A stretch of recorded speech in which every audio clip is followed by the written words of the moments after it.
അല്ല, നമ്മുടെ പാർട്ടി ഒരു ജനാധിപത്യ പാർട്ടിയാണ്. ഞാൻ ദേശീയ നേതൃത്വത്തിന് വേണ്ടി മത്സരിച്ചു, തോറ്റു, അതോടെ ആ കഥ കഴിഞ്ഞു. പക്ഷെ അതിൽ ഞാൻ വലിയൊരു ഒരു ഒരു ഒരു പ്രോബ്ലം കാണുന്നില്ല.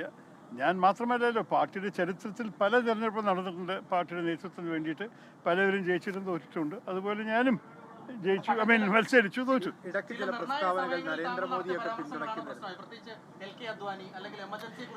എൽ കെ അദ്വാനിയുടെ വിഷയം ആർക്കാണ് പരാമർശം ചെയ്തിരിക്കണമെന്ന ചോദ്യം. കാരണം ഞാൻ അദ്ദേഹത്തിന് ഇങ്ങനെ ഒരു 98 വയസ്സായ മനുഷ്യൻ്റെ പിറന്നാളും ഞാൻ മര്യാദ കാണിച്ചത് മാത്രമേ ഉള്ളൂ. രാഹുൽ ഗാന്ധിജി എന്നെ നിങ്ങൾ സ്വാമീഹ മാധ്യമത്തിൽ നോക്കിക്കോളൂ, എല്ലാ വർഷവും അദ്ദേഹത്തെ പിറന്നാൾ ഇതേപോലെ ചെയ്യുന്നുണ്ട്. ഞാൻ ചെയ്തതിൽ വലിയൊരു അത്ഭുതമൊന്നും കാണാൻ ആവശ്യമില്ല. നമ്മളുടെ സാംസ്കാരിക രീതി അങ്ങനെയാണ്, നമ്മളുടെ കൾച്ചർ അങ്ങനെയാണ്. ഒരു പ്രായമുള്ളൊരു വ്യക്തിയെ നമ്മൾ മര്യാദ പറയണം, ആ സ്നേഹം കാണിക്കണം, ആ ബഹുമാനം കാണിക്കണം. ആ സ്പിരിറ്റിൽ മാത്രമേ ഞാൻ ചെയ്തിട്ടുള്ളൂ. അതുപോലെ തന്നെ ആ ഒരേ ആഴ്ച എനിക്കറിയാം വേറെ വിവാദം ജനങ്ങൾ ഉണ്ടാക്കിയത്, ഞാൻ മോദിയെ പ്രേസ് ചെയ്തു എന്ന് പറഞ്ഞിട്ട്. ഞാൻ അദ്ദേഹത്തിൻ്റെ പ്രസംഗത്തിൽ ഉണ്ടായിരുന്നു, എല്ലാവർക്കും അറിഞ്ഞു ഞാൻ ആ വേദി ഇരിക്കണ്ടായിരുന്നു, ആ സദസ്സിൽ ഇരിക്കണ്ടായിരുന്നു. അപ്പോൾ ഞാൻ ആ പ്രസംഗത്തെ കണ്ടു, അതിനെക്കുറിച്ച് 2 വാചകം എഴുതി എന്താ അദ്ദേഹം പറഞ്ഞതെന്ന്. ഞാൻ എവിടെയാണ് അദ്ദേഹത്തിനെ പോർത്തിയത്, എവിടെയാണ് അതിലൊരു പ്രൈസ് കൊടുത്തത്, ഞാൻ തന്നെ ആൾക്കാരോട് പറഞ്ഞ് ചൂണ്ടിക്കാണിക്കാൻ. മാധ്യമക്കാരെ എൻ്റെ സാമൂഹ്യ മാധ്യമ പോസ്റ്റ് വായിച്ചു കഴിഞ്ഞാൽ നിങ്ങൾക്കറിയാം ഒന്നുമില്ലയെന്ന്. പക്ഷേ എല്ലാവരും ഒരു ഹെഡ്ലൈൻ മാത്രം കണ്ടിട്ടാണ് നിങ്ങളുടെ കോമെൻ്റ് അടിക്കുന്നത്. അതോടെ വലിയ വിവാദമായ ആൾക്കാർ മനസ്സ് മാറും. ഞാൻ എഴുതിയ കാര്യങ്ങളോ ഞാൻ പറഞ്ഞ കാര്യങ്ങളോ ശ്രദ്ധ വെച്ച് കേട്ട് അതിൻ്റെ ഒറിജിനൽ മനസ്സിലാക്കിയാൽ നിങ്ങൾക്ക് ഒരു ബുദ്ധിമുട്ടും ഉണ്ടാവില്ല, ഈ വിവാദങ്ങളുടെ ആവശ്യമുണ്ടാവില്ല.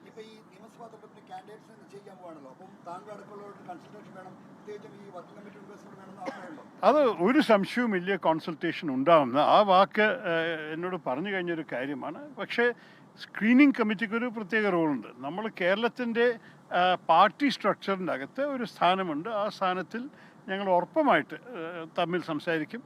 ഞാൻ ഇവിടുത്തെ എല്ലാ നേതാക്കളുടെ ഒപ്പവും നല്ല ബന്ധം സ്ഥാപിച്ചിട്ടാണ്, സ്ഥാപിക്കാൻ പറഞ്ഞാൽ എപ്പോഴും ഉണ്ടായിരുന്ന ബന്ധങ്ങളാണ്. പക്ഷെ നന്നായി സംസാരിച്ചിട്ടും അവർ നല്ല സംസാരം കേട്ടിട്ടും ഞാൻ ഇറങ്ങുന്നത്. ഇല്ല, എനിക്ക് തോന്നുന്നു ഇത് ഓരോരു വ്യക്തിയുടെ ഇഷ്ടപ്രകാരമായിരിക്കും. പക്ഷെ ചില ഒരു നോംസ് അഥവാ പാർട്ടി തീരുമാനിച്ചാൽ ആ നോംസ് പാലിക്കണം. അഥവാ പാർട്ടി തീരുമാനിച്ചിട്ട് ഏത് MP മത്സരിക്കണ്ടെന്ന് പറഞ്ഞാൽ അങ്ങനെ ഇരിക്കട്ടെ. അഥവാ പാർട്ടി തീരുമാനിച്ചു MP മാർക്കും അഥവാ ഒരു താല്പര്യമുണ്ടെങ്കിൽ അതിനു വേണ്ടി ഒഴുക്കുക. നമ്മൾക്കറിയാം 2-3 MP നല്ല താല്പര്യമുണ്ട് മത്സരിക്കണമെന്ന്. ഞാൻ പേഴ്സണലി അങ്ങനെ ഒരു അഭിപ്രായം പറഞ്ഞിട്ടില്ല. ഈ പ്രചരണത്തിൽ ഞാൻ എന്തായാലും ഇറങ്ങും. അതിനാണ് ഞാൻ എപ്പോഴും ചെയ്യാൻ തയ്യാറ്. സംസ്ഥാന രാഷ്ട്രീയത്തിലേക്ക് വരാനുള്ള താല്പര്യം, സംസ്ഥാന രാഷ്ട്രീയത്തിലേക്ക് അല്ല, മാധ്യമക്കാർ അവർ ജോലി ചെയ്യുക തന്നെയാണ്. ഞാൻ നിങ്ങളെ കുറ്റം പറയില്ല. ഞാൻ വലിയൊരു വിശ്വാസിയാണ് ഫ്രീഡം ഓഫ് ദി പ്രസ്സിൽ. പക്ഷെ ഒരു കാര്യം മനസ്സിലാക്കണം, മാധ്യമക്കാർ ഒരു 1000 വാക്കുകളുടെ ഒരു ആർട്ടിക്കിളിനെ എടുത്തിട്ട് അതിനെ ഒരു വാചകമായിട്ട് സമറൈസ് ചെയ്യുമ്പോൾ പല ന്യൂവാൻസും ഡീറ്റെയിലും അർത്ഥം നഷ്ടപ്പെട്ടു പോകുന്നുണ്ട്. പക്ഷേ മറ്റേവരെയാണ് ഞാൻ കുറ്റം പറയുന്നത്. അവർ നിങ്ങളുടെ ഹെഡ്ലൈൻ മാത്രം വായിച്ചിട്ടാണ് അവർ കോമെൻ്റ് അടിക്കുന്നത്. ഞാൻ എഴുതിയത് വായിച്ചിട്ടില്ല. അതാണ് എൻ്റെ പ്രശ്നം. അപ്പോൾ ഈ ചില വിവാദങ്ങൾ അനാവശ്യമായ വിവാദങ്ങളായിരുന്നു എന്നാണ് ഞാൻ ഇപ്പോഴും പറയുന്നത്. നോക്കൂ, ഈ അടുത്ത 3 മാസം ഞങ്ങൾ എല്ലാവരുടെയും കടമ ഇത് തന്നെയാണ്. സ്റ്റേറ്റ് പോളിറ്റിക്സിൽ സജീവമാണെന്ന് പറഞ്ഞാലും ഞാൻ കേരളത്തിൻ്റെ ഭാവിക്ക് വേണ്ടി, നിങ്ങൾക്ക് ഒരു പക്ഷേ അറിയാം, ഞാൻ 4-5 ആർട്ടിക്കിൾ എഴുതി കഴിഞ്ഞു ദേശീയ മാധ്യമങ്ങളിൽ. എനിക്ക് കേരളത്തിനെക്കുറിച്ച് നല്ലൊരു സങ്കല്പമുണ്ട്.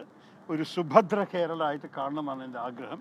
ഞാൻ എൻ്റെ രാഷ്ട്രീയാഭിപ്രായത്തിൽ നിങ്ങൾക്കറിയാം, ഞാൻ കൂടുതൽ മറ്റേവരെ വിമർശിച്ച് സംസാരിക്കുന്ന വ്യക്തിയല്ല. നേരെ മറിച്ച് ഭാവിയെക്കുറിച്ച് കാണുമ്പോൾ നമ്മളുടെ യുവാക്കളെ ഈ നാട്ടിൽ നിലനിർത്താനും അവരുടെ ഈ പാസ് ഔട്ട് ചെയ്ത് ഉടനെ ഈ സംസ്ഥാനം വിട്ടിട്ട് വേറെ സംസ്ഥാനങ്ങൾക്കോ വേറെ രാജ്യത്തിലോ പോകുന്ന ഈ കഥ മാറ്റി അവർക്ക് ഇവിടെ ജീവിക്കാനുള്ള മാർഗങ്ങളെക്കുറിച്ചാണ് ഞാൻ എഴുതണമെന്ന് സംസാരിക്കുന്നത്. എൻ്റെ അഭിപ്രായത്തിൽ നമ്മുടെ വാതിലുകൾ തുറക്കണം ഇൻവെസ്റ്റ്മെൻറ്റിനും.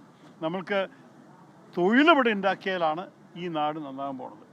അതിൻ്റെ ഒപ്പം ഓരോരോ മേഖലയിലും നമ്മൾ നല്ലോണം ചിന്ത ചെയ്തിട്ട്, ആരോഗ്യ മേഖലയിൽ ഉദാഹരണമാണ്, നമ്മളുടെ ഫൈനാൻഷ്യൽ സിറ്റുവേഷൻ മഹാമോശമാണ്. ഈ കേരള മോഡൽ പോയിട്ടൊരു കടത്തിൻ്റെ മോഡലായി മാറി വന്നിട്ടുണ്ട്. അവർക്ക് കടത്തിൽ ഇത്രത്തോളം ഏത് വിഷയം വന്നാലും കടമെടുത്തിട്ട് അതിന് ചിലവാക്കുമ്പോൾ അവരിപ്പോൾ വികസനത്തിനേക്കാൾ കൂടുതൽ ചിലവാക്കുന്നത് പലിശയിലാണ്. Debt servicing is taking more of our budget than development. ഇതൊക്കെ നമ്മൾ നോക്കുമ്പോൾ നമുക്ക് മുന്നോട്ട് പോകാൻ സാധിക്കില്ല. അതുകൊണ്ട് ഇതിലെല്ലാറ്റിലും നമുക്ക് പല കാര്യങ്ങൾ പറയാനുണ്ട്, ചെയ്യാനുണ്ട്.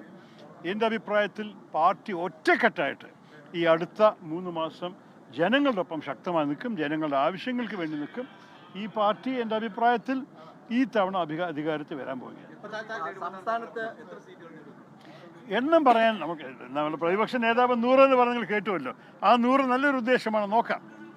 യൂണിവേഴ്സൽ കാഴ്ചപ്പാടുള്ള ഒരാളാണ്, നേതാക്കന്മാരെയൊക്കെ വളരെ ക്ലോസായി ഒബ്സർവ് ചെയ്യുന്ന ഒരാളാണ്. അതെ, പല നേതാക്കന്മാരും മുഖ്യമന്ത്രി സ്ഥാനത്തേക്ക് വരുമെന്ന് സാധ്യതകൾ സ്വാഭാവികമായി അത് നിങ്ങളല്ലേ പറയുന്നത്. അതിൽ പ്രതിപക്ഷ നേതാവ് വി ഡി സതീശനെ എങ്ങനെയാണ് കാണുന്നത്? ഈ മുഖ്യമന്ത്രി സ്ഥാനത്തേക്ക് ഏറ്റവും കൂടുതൽ സാധ്യത കൽപ്പിക്കപ്പെടുന്ന ഒരാൾ കൂടിയാണ്. നോക്കൂ, നമ്മളുടെ പാർട്ടിയിൽ പലവർക്കും കഴിവുണ്ട്, പലവർക്കും ഓരോരോ വിധത്തിൽ ജോലികൾ ചെയ്യാനുള്ള കഴിവുണ്ട്. ഞാൻ ഇതിൽ ഇറങ്ങുന്നില്ല. ഒരു വ്യക്തിയെക്കുറിച്ച് പ്രത്യേകിച്ച് എല്ലാവരെയും നല്ലപോലെ ഇഷ്ടം, നല്ല ബഹുമാനമാണ്, നല്ല അവരുടെ ഓരോരോ ക്വാളിറ്റീസിനെ മനസ്സിലാക്കാൻ എനിക്ക് സാധിച്ചിട്ടുണ്ട്.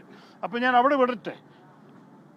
മുഖ്യമന്ത്രി അർഹതമാവാൻ പലവരും ഉണ്ടാവാം, പക്ഷെ അവസാനത്തെ തീരുമാനം ഞങ്ങളുടെ പാർട്ടിയിൽ MLA-മാരുടെ അഭിപ്രായം കൂടി അംഗീകരിച്ചിട്ട് പാർട്ടി തീരുമാനിക്കും. ആ തീരുമാനത്തിൻ്റെ സമയം വരുമ്പോൾ നമ്മളെല്ലാവരും കാണാം. നന്ദി, ഓൾ ദി ബെസ്റ്റ്. ഒറ്റ കാര്യം ഭാവിയിൽ സംസ്ഥാനത്ത് സജീവമാണ്. ഒരു പാർട്ടി ലൈനിലേക്ക് വന്നുവെന്നായിരുന്നു KC വേണുഗോപാലിന്റെ മുൻപത്തെ പ്രതികരണം. മാത്രമായി സജീവമാവെന്ന് പറയാൻ ബുദ്ധിമുട്ടാണ്. പക്ഷേ നമ്മുടെ പാർട്ടി പാർലമെന്റ് അംഗമാണല്ലോ, പാർലമെന്റ് സെഷനിൽ പോകണമല്ലോ. അപ്പോൾ ചില ഉത്തരവാദിത്തങ്ങൾ നമ്മൾക്കുണ്ടാവും. പക്ഷേ എന്നെ നല്ലോണം കാണും. ഒരിക്കലും നിങ്ങൾ മറക്കരുത്, 2021 ആ കോവിഡിൻ്റെ ഇടയിൽ ഞാൻ 56 നിയോജക മണ്ഡലത്തിൽ പ്രചരണം ചെയ്തു നമ്മുടെ നിയമസഭയ്ക്ക് വേണ്ടിയിട്ട്. ഞാൻ കോവിഡ് പിടിക്കുകയും ചെയ്തു. അതിൻ്റെ കാരണമായിട്ട് ആസ്പത്രി എത്തി ഞാൻ. പക്ഷേ 56 സ്ഥാനാർത്ഥികൾക്ക് വേണ്ടി പ്രചരണം ചെയ്തിട്ടാണ് ഇറങ്ങിയത്. അപ്പം ഞാൻ സജീവമാവുന്നത് വലിയൊരു വാർത്തയല്ല. ഞാൻ എപ്പോഴും നമ്മുടെ നിയമസഭ ഇലക്ഷനിൽ വേണ്ടി നിന്നിട്ടുണ്ട്. ഈ തവണ അതുമീതെ നിങ്ങൾ എന്നെ കാണാൻ സാധിക്കുന്ന ഒരു സംശയം വേണ്ട. Thank you. ലോകത്തെവിടെയായാലും ഏത് സമയത്തും 24 വാർത്തകളും ഓഗ്മെന്റഡ് റിയാലിറ്റി പാക്കേജുകളും എക്സ്പ്ലെയിനറുകളും വിശദമായി കാണാൻ ഞങ്ങളുടെ യൂട്യൂബ് ചാനൽ നിങ്ങൾക്ക് സബ്സ്ക്രൈബ് ചെയ്യാം.